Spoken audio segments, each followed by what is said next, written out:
gente, vamos para a palavra, rapidinho, 20 minutos.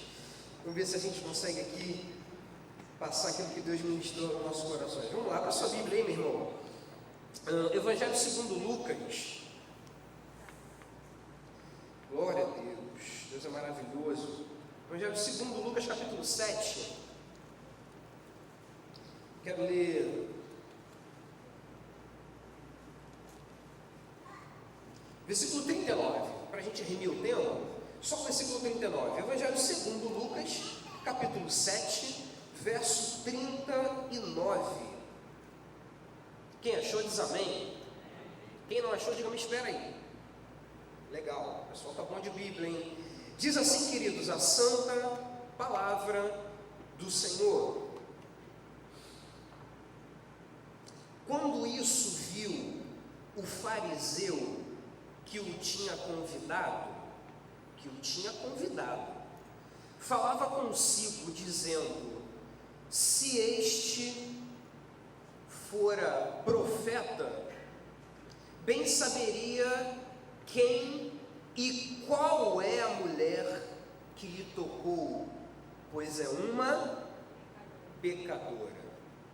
Senhor, fala conosco nessa tarde, Senhor, que a Tua palavra possa penetrar nos nossos corações e que possamos sair daqui transformados pelo poder que há na Tua palavra, Senhor. Que eu diminua nessa tarde e que Tu cresças para a honra e glória do Teu nome, em nome de Jesus. Amém e amém.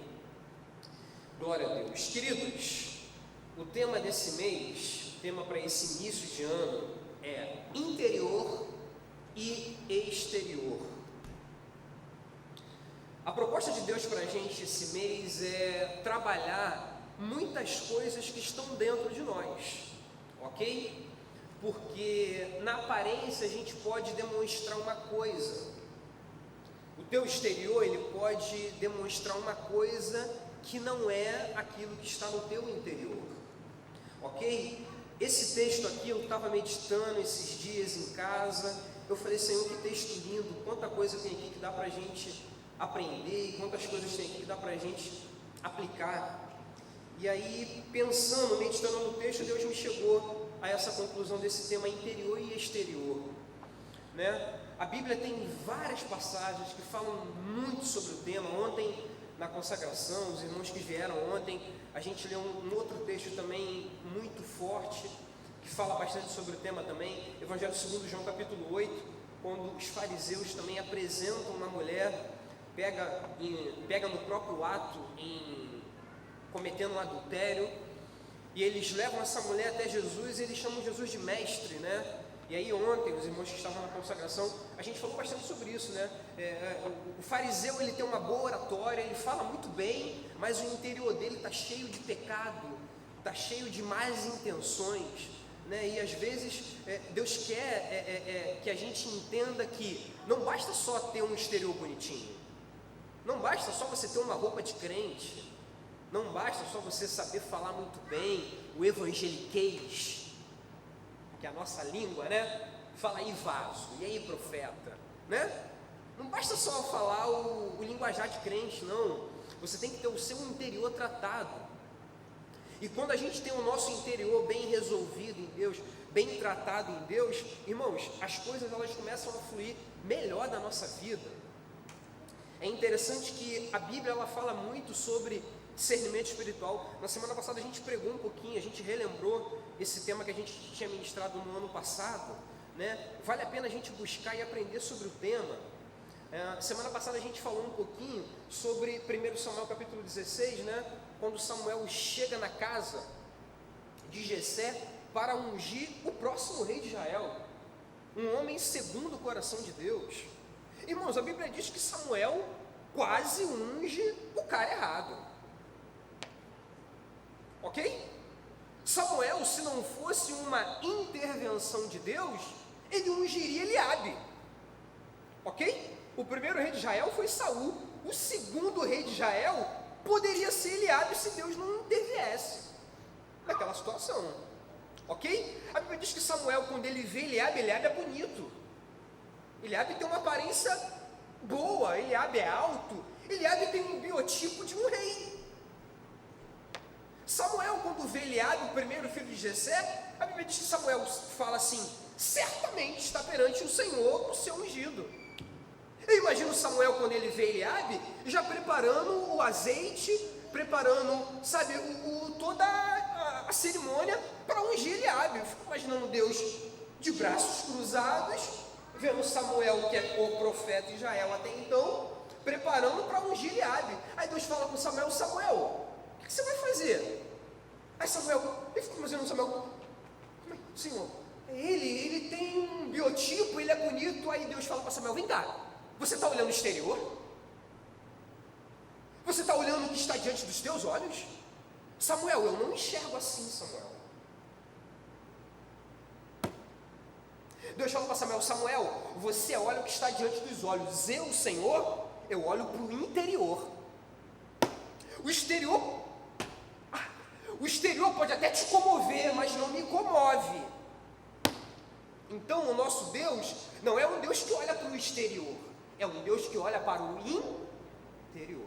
Então que nesse mês, durante todo esse mês, que possamos abrir o nosso coração para sermos ministrados por esse tema. Vamos para o texto, irmão, senão a gente vai ficar entrando em outras áreas que são áreas pertinentes ao tema, mas eu não quero perder tempo, porque a gente precisa fazer o tempo render aqui. Vamos lá, Lucas capítulo 7, a gente leu o verso 39, foi o verso básico que a gente leu. Vamos ler o início? Vamos ler o verso 36? Preste atenção no texto. A Bíblia diz no Lucas capítulo 7, verso 36, vai dizer: e rogou-lhe dos fariseus. Irmãos, vamos lá. O fariseu, ele está rogando a quem? A Jesus. Rogando a Jesus o quê? Vamos ler o texto? E rogou-lhe dos fariseus que comesse com ele. E entrando em casa do fariseu, assentou-se à mesa. Você percebe que o fariseu não pede Jesus, ele roga. Rogar é diferente de pedir. Amém ou não amém? A palavra rogar significa pedir com insistência. Tem uma versão do dicionário que diz pedir com humilhação. Ó, para você rogar alguém, aí, me dá, você se humilha, você sai do teu nível, ok? E você vai para uma situação de humilhação, para você chegar ao ponto de rogar. Você não está pedindo, você está suplicando praticamente. A impressão que me dá lendo o texto é que Jesus, no primeiro momento, não queria ir. Quem entende isso diz amém. Ele não pede Jesus, ele roga. Se ele roga, porque ele teve que suplicar. Se ele teve que suplicar, é porque talvez Jesus, no primeiro momento, deu um não para ele. E era muito natural para Jesus dar um não. Amém? Quem já viu o texto quando Jesus dá um não para aquela mulher Ciro-fenícia? Quem já leu o texto? Jesus fala: cara, não é bom dar os pães dos filhos e dar para os cachorrinhos, não. Então a gente vê Jesus nos evangelhos confrontando muita gente. Ok? Irmãos, não fuja do evangelho que não confronte você. Cuidado para o cristianismo. Ai, Senhor! Cuidado com o cristianismo sem cruz. Cuidado para você viver um evangelho sem renúncia. Evangelho é renúncia. Cristianismo vai te apontar para a cruz, irmão. Cuidado. No evangelho de facilidade, cuidado. Amém? Então aqui, ao ler o texto, a impressão que me dá é que Jesus deu um não para ele no primeiro momento. Não vou. Aí ele chega a rogar: Jesus, vai lá em casa, Jesus. Vai lá em casa. E a Bíblia diz que Jesus vai, aceita e entra na casa do cara. Olha o verso seguinte, verso 37. E eis que uma mulher da cidade, uma pecadora, sabendo que ele estava à mesa em casa do fariseu, levou um vaso de alabastro com unguento e, estando por detrás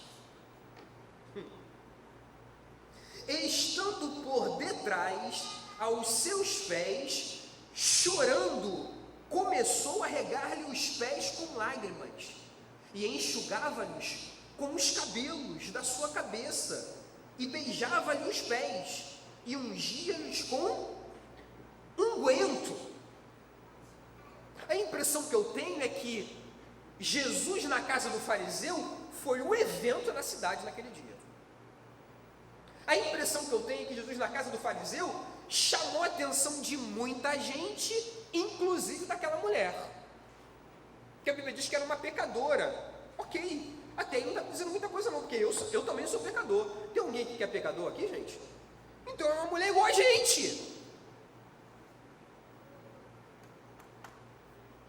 É uma mulher pecadora, falha, igual a gente. A Bíblia diz que quando essa mulher soube que Jesus entrou na casa do fariseu, eu acho que ela fez uma avaliação. Cara, calma aí, se Jesus entrou na casa daquele cara, aquele fariseu, ele vai me ouvir também. A Bíblia diz que ela vai e entra na casa do fariseu sem ser convidada. Ela não foi convidada, o fariseu convidou Jesus, não convidou aquela mulher.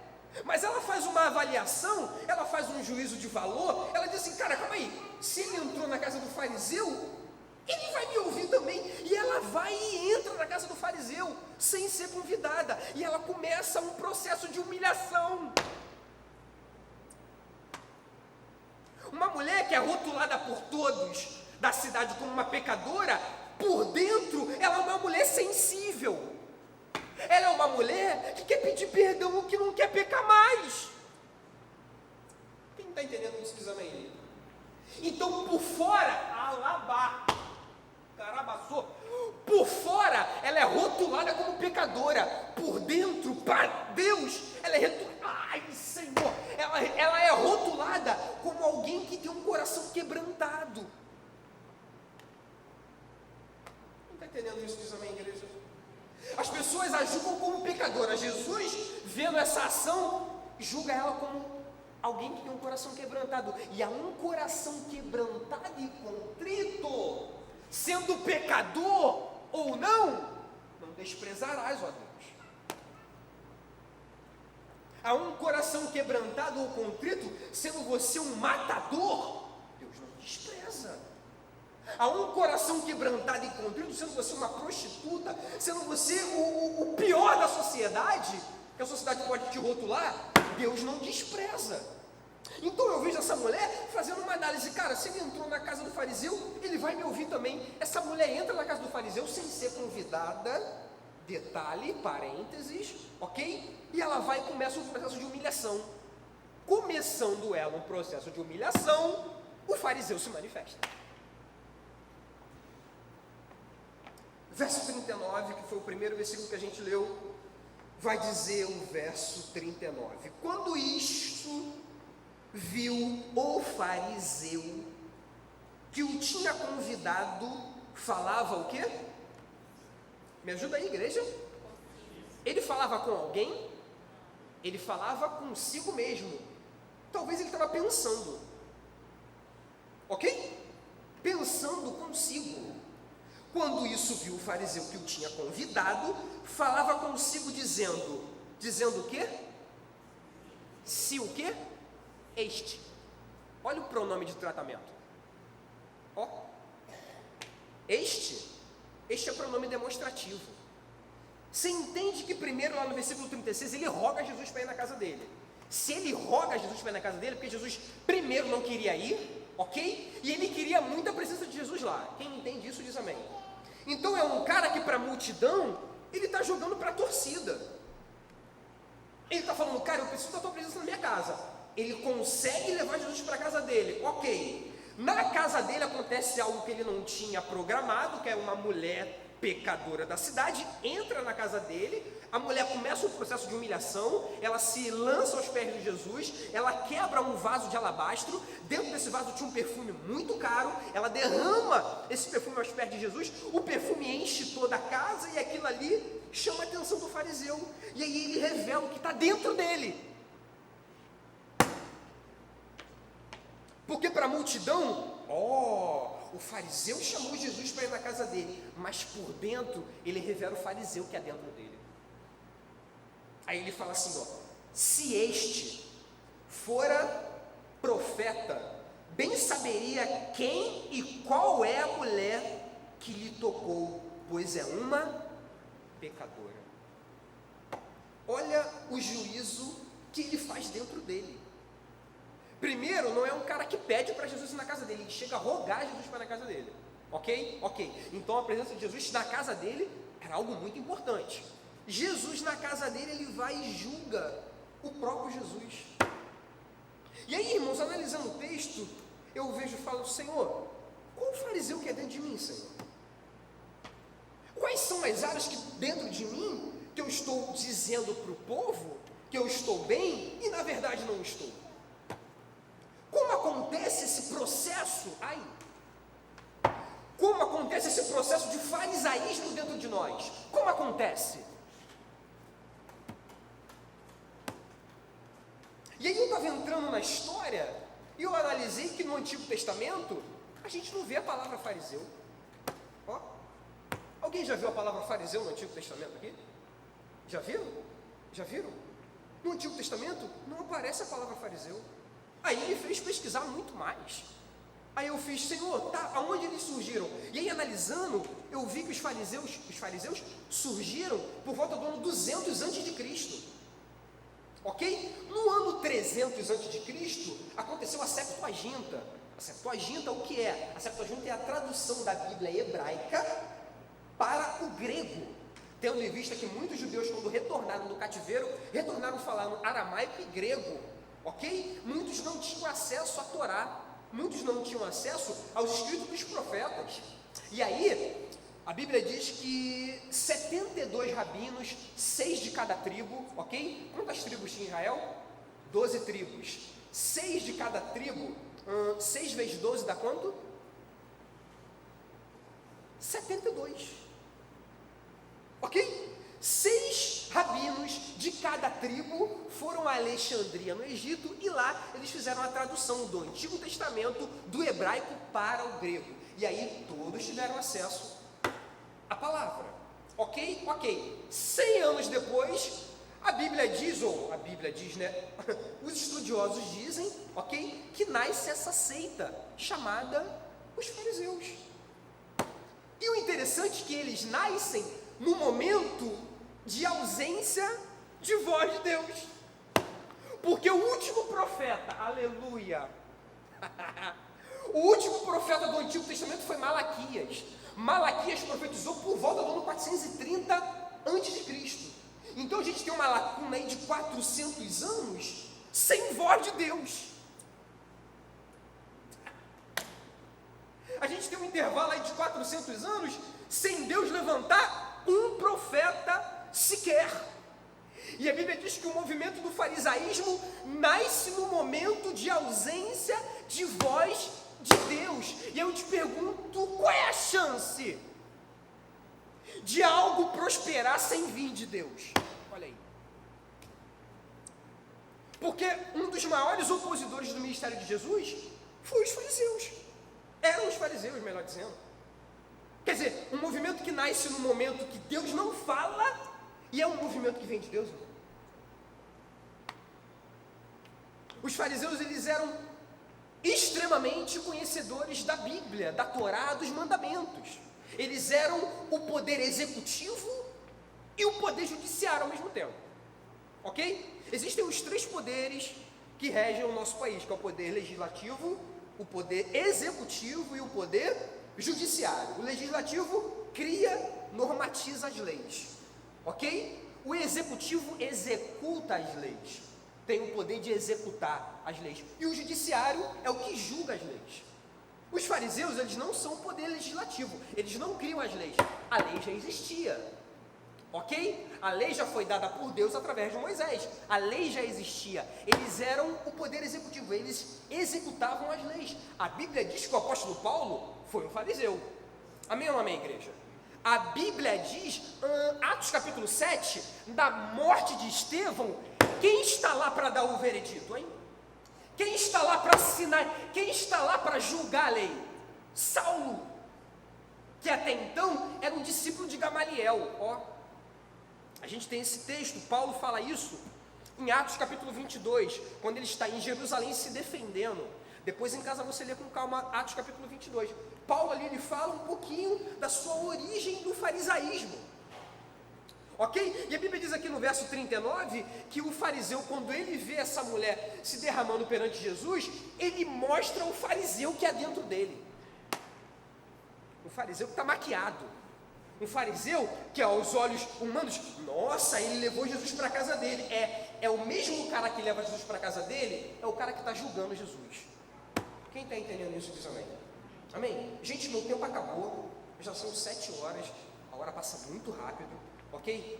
Essa é só uma introdução para a gente entender um pouquinho as áreas que Deus precisa e que Deus quer tratar dentro de nós. Só que Ele só vai tratar se a gente abrir o nosso coração. Amém?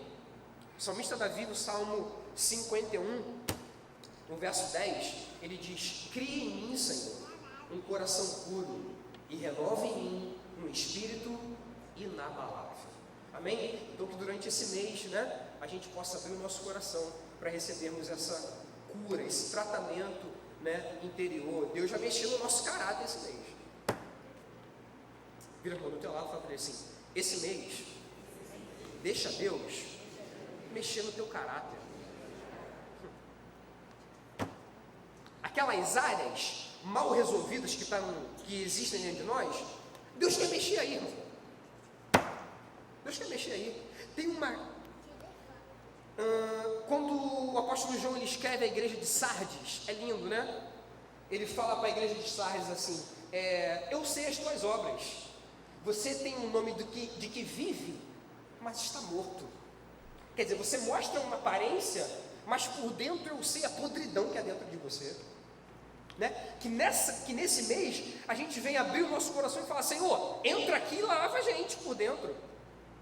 Que a gente vem abrir o nosso coração e falar: Senhor, entra com uma operação lava-jato aqui, lava aqui dentro. Tira a corrupção que há dentro de nós. Porque é muito bom a gente ver a lava-jato no nosso país, né? É muito bom a gente ver, né, os juízes, né? É muito bom a gente ver a justiça entrando em áreas que não chegavam anteriormente. É muito bom, né? Mas e dentro de nós?